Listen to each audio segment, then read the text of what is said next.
question. I'll just make a few comments and then get to questions. Okay, But thank great. you, Madam Thank you. Chair. Thank you so much for holding this hearing, to you and to Ranking Member Lujan. I want to focus on Salt Typhoon. Obviously, the Chinese government's espionage operation deeply penetrated networks of at least 9 U.S. telecom companies, including AT&T and Verizon. It has been described as the worst telecom hack in our nation's history. And the Chinese government-sponsored hackers broke into our nation's telecommunications backbone. They exploited the wiretapping system that our law enforcement agencies rely on under the Communications and Assistant Law Enforcement Act, known as CLIA.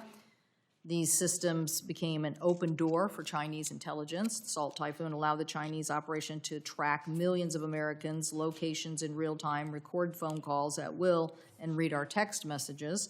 Their targets included then-candidates President Trump and Vice President Vance, as well as senior government officials. And the hackers were also able to determine who the U.S. government was wiretapping, including suspected Chinese spies, telling Beijing which of their operatives might be compromised. So how did this happen? Senior national security officials said the breach occurred in large part because telecommunications companies failed to implement rudimentary cybersecurity measures.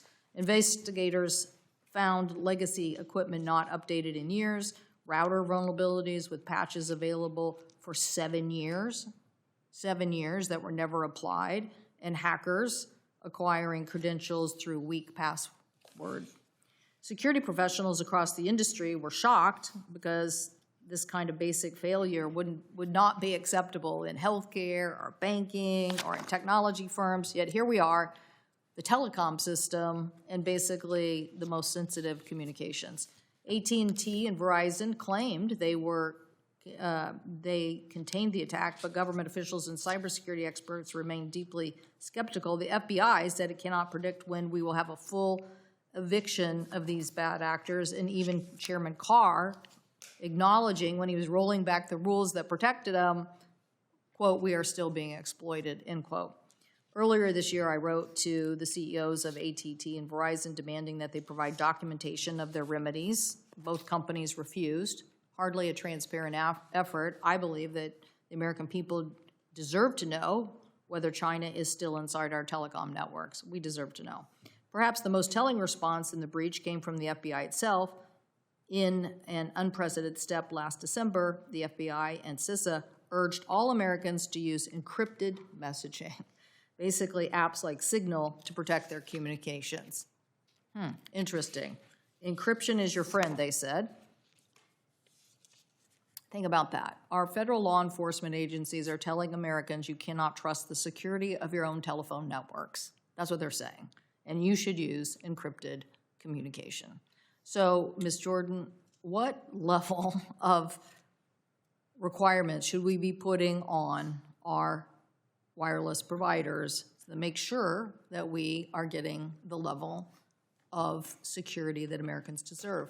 And when we're handing them over such valuable resources like spectrum, and they're trying to constantly end run important national security DoD initiatives just to get their hands on the spectrum, what requirements should we be putting in place that really do make Americans more secure in their communications? There must be structured cybersecurity requirements levied. I'm not talking about a checklist, which has been referred to, but cyber risk management planning and executing those plans. That has to be put in place, and it should be a requirement. The FCC has already required it of certain subsections of the communications sector. In fact, in August, this administration proposed it for subsea cable licensees. So continuing along that path, the continued partnership of industry, the telecommunications industry with government, the intelligence sector, CISA, others who know of the recent threats, and as you mentioned, doing basic cyber hygiene. You know, I would never let my iPhone go 7 years without a patch update, right? Ordering a pizza sometimes requires two-factor authentication. Why are our providers not implementing those basic hygienes? They should be held accountable, and they should be doing a structured plan and being held to a verification regime that would give you the information that you asked for and didn't receive. Well, what about the FCC then walking back requirements additionally? Like, it's like they're supposed to be the overall entity that says, look, here's how you have these communications licenses to provide communication, yet if you're not going to do good hygiene, why should we keep your license? Yes, I don't believe that a fallback of enforcement action is appropriate because that's after the fact.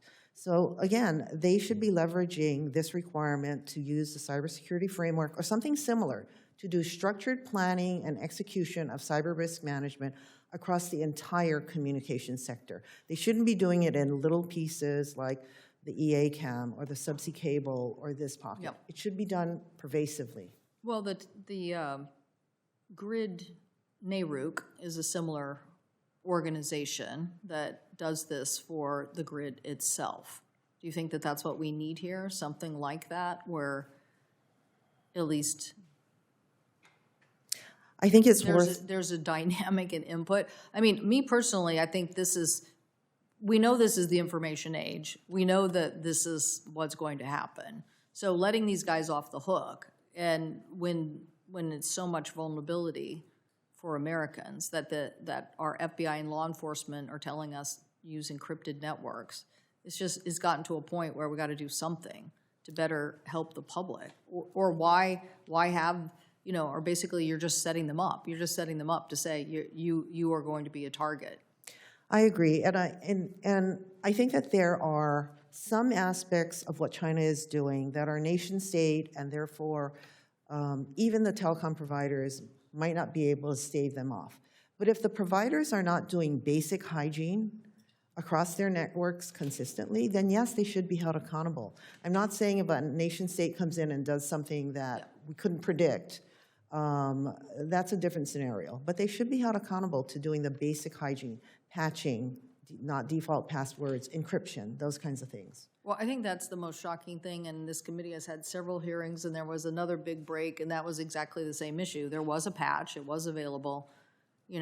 As we've looked at privacy laws and what you need to do if you're providing some sort of system, yeah, nothing against 21-year-old administrators, but you got to have more hierarchy to your enforcement and capabilities on security than just hiring a bunch of very smart, talented people when you have consumers who are going to be vulnerable to these kinds of things. So we look forward to working with the subcommittee, Madam Chair, and figuring out what we can do to better protect Americans. Thank you.